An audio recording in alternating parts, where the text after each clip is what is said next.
Hey, this looks cool. Oh. Hey, this looks cool. Oh. Hey, this looks cool. Oh. Hey, this looks cool. Oh. Hey, this looks cool. Oh. Hey, this looks cool.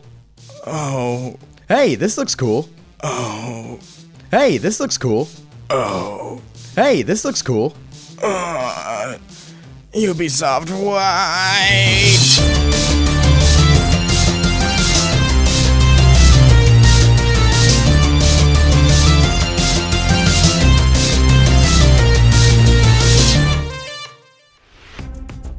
So I think everyone can agree that we've had a fair amount of games that are disappointing, to say the least. We had a legendary year of gaming in 2012, and we've been going downhill ever since. This year may look to be the one to turn that around with things like Witcher 3, Arkham Knight for some people, and hopefully Fallout 4, and maybe even No Man's Sky. That doesn't change the fact, however, that we've had a slew of shit AAA games as of late. But, I mean, why? What is it that's making these current games so bad? Why do we sit and let them murder our souls one game at a time, slowly draining our wallets and our will to live until we're just hollow, penniless shells of our former selves? Well, one could say it's shitty companies completely unafraid of using and abusing their customer bases for quick cash grabs, while completely ignoring the fact these actions are not only immoral, but destroy the chances for loyal fan bases that equate into long-term monetary gain. One could say that, but honestly I think it's more than that. The core design philosophy is very often wrong, and I think in all the fancy graphics, mechanics, and brand focus we ignore the basic tenets of not only how to create a game, but how to craft any experience. So how do we do this better, and what are we doing wrong?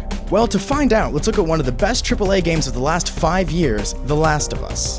The Last of Us opens with a start screen that's rivaled perhaps only by Spec Ops: The Line in levels of pure awesomeness. It's simply a window with sunlight streaming in. It's got a few subtle hints of decay, a vine growing through the outside of the window, dirty, dilapidated walls, and a general gloom that seems to have settled over the inside of whatever building you're in. It subtly implies something off about the scene, without being overt in any specific danger or enemy, or even really what the game's about. All you get is a window. As the game begins, you see not zombies or villains, but just a guy and his daughter. You start the game by controlling Joel's daughter Sarah as she searches the house for Joel, and together they try to leave the town when things start going downhill. Even as the zombies do begin to appear, you see the scope that this game is going for. A burning farm, a single father and his daughter, and the lives of this small Texas town are the concern of the beginning, not the larger context of the country and the world at large. You play as the dad named Joel, trying to get you and your daughter back to safety, which entails mostly running away helplessly as zombies chase you. Through this whole beginning scene, zombies are often chasing you, but you're completely powerless to fight back because you're carrying Joel's daughter. The lighting is cleverly placed to increase the tension as you can see the zombies, or infected. Regardless, you can see them coming in right behind you, and your sprinting speed is lowered because, again, you're carrying Joel's daughter. Joel escapes only because a soldier nearby shoots down the zombies chasing you. However, he then gets orders over his intercom to kill Joel and his daughter to keep the area quarantined. He manages to shoot only Sarah and not Joel before the soldier is shot by Joel's brother.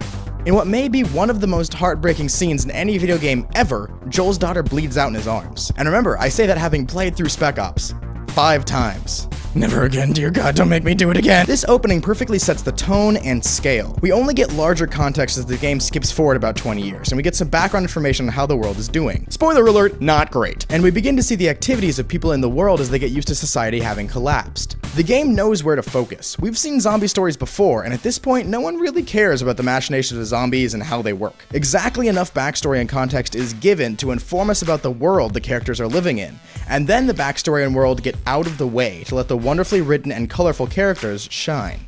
The game, as I mentioned before, skips forward about 20 years to Joel as a smuggler in a military quarantine zone, most of humanity having been eradicated by the infection. Through a series of events, he's tasked with transporting a 14-year-old girl named Ellie. This is when the mechanics of the game start to really kick in. There's little ammo, so stealth is heavily featured, but you can go for direct attacks with guns or other items if stealth fails, or it seems unwise. Now, the gameplay is carefully balanced, both in difficulty and resources, so that you are always struggling against the enemies of the game. Never with enough resources to quite feel secure, but enough so that you feel capable of fighting against whatever the game is throwing at you. Now, it doesn't just do this for fun, though. It relates you to the state of mind of the other characters in the scenes. You find yourself asking realistic questions for the scenario. How many bullets do I have? Which weapons should I prioritize? Should I craft more weapons or use my resources for medical supplies? The game transcends often more quote-unquote video gamey concerns and replaces it with realistic, pragmatic ones. However, it balances realism very well with practical concerns that come with just being a video game. Even with low resources, the levels aren't impossible. Most levels can be snuck through without even engaging most of the enemies, and when you can't do that, it's usually at the end of a level after you've had a chance to gather many resources. If you're paying attention, you can see the subtle hand of the designer at play in the pacing and resource drops. But it's not done in a way that breaks immersion or feels out of place in the world, and that's some of the real masterstrokes of the game, having intentionally designed experiences that feel natural and flowing. The whole game has a focus and clarity of design that really shines, and you get the sense that everyone was in the same room talking to each other when they were designing this game. The theming remains consistent, not only through the entire story, which alone is something that most games struggle with, but also across mechanics and disciplines in the game. The narrative, art design, pacing, mechanics, and even the lighting all seem to be driving to the same theme of surviving and finding hope and meaning in loneliness, isolation, and danger. They also know how to make the themes hit hard by keeping the scale limited. I touched on this earlier, but I think this is another thing this game in particular deserves much more credit for. Many AAA games are having the modern problem of spectacle creep, having to make the stakes in each game bigger and better and flashier to try to sell each new game. If, for example, Ubisoft had made this game, we'd see the two factions in the game, the vestiges of the US military and a rebel group called the Fireflies, duking it out in an overly moralistic zombie thriller in which you take sides and decide the outcome of the fate of the world and blah blah blah. Video game trailer bullshit. But no, this game is different. The two sides are treated as a distraction, a background trait of the world. They're viewed with an almost comic nihilism by the characters and the common people of the game. Most people realize the world is over, and gone are the times where you can take quote-unquote sides anymore. It's all about survival now. People don't have the luxury of taking sides, and The Last of Us embraces this realism beautifully. This is one of the few games that seems to really understand that, to be honest, most people don't care about quote-unquote the world. At least not conceptually. We care about the people that we know and the things that are close to us, and I don't even mean this nihilistically. I'm just saying this is how human brains work. We relate to things that are familiar and personable to us, and the concepts that are too large start to lose meaning and impact very quickly. And this is the kind of story that begs to be dragged into the minutiae of social implication and grand philosophies. But the writers hold back. In that subplot of the resistance force fighting the military, it's made pretty clear that neither side is really in the right, that the conflict between the two is completely secondary to the main characters trying to survive, and that no matter who wins, the world is pretty much fucked, and there's no real winners, just survivors. I'm sure there was a producer from Sony in the room trying to make it a story about throwing off tyranny in a post-apocalyptic world, but they never even got close to making the story about anything but the characters. On a similar note, they also do a very good job in letting the game breathe. So few modern games do this at all, and when they do, they rarely do it right. I've noticed this most in modern horror games, but every genre right now is having this problem. They don't trust their players to just sit and not have another carrot dangle in front of their face for 5 goddamn seconds. You can see this in the opening screen of this game alone. It's not just enticing you with action, it has an air of quiet mystery that kind of pulls you into the game. Naughty Dog knows they don't have to blackmail you into playing their game. You bought it, it's good, you're gonna play it. So instead they take the time to set the tone. The Last of Us has enough faith in its visual design and characters to let there be entire sections where the characters are pretty much doing nothing but talking and walking. And Naughty Dog trusts the players to accept these sections.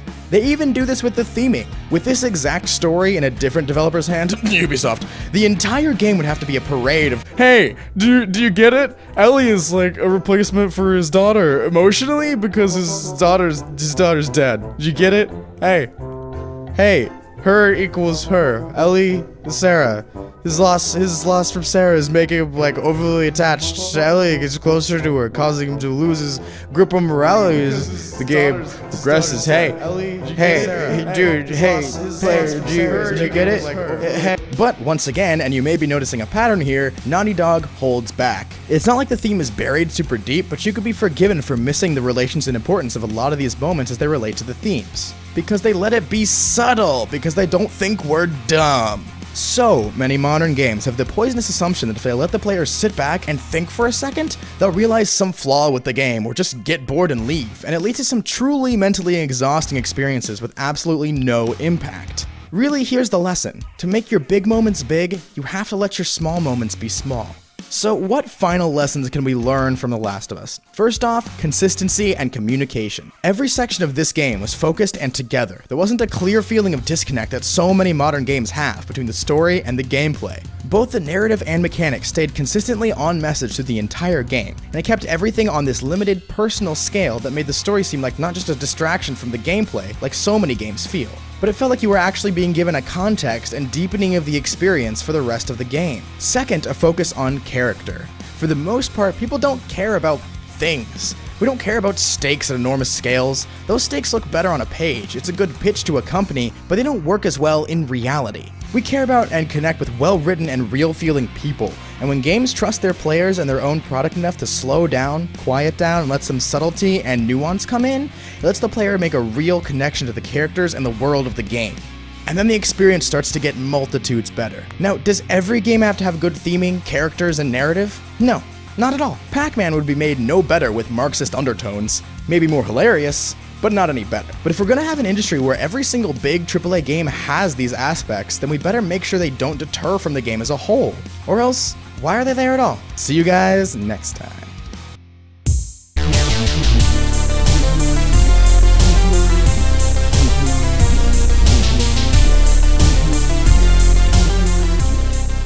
Immediately playing this game, the first thing that jumps out is definitely the aesthetic, like what it looks like. Strange. For those of you that haven't heard of it, Life is Strange is an episodic game published by Square Enix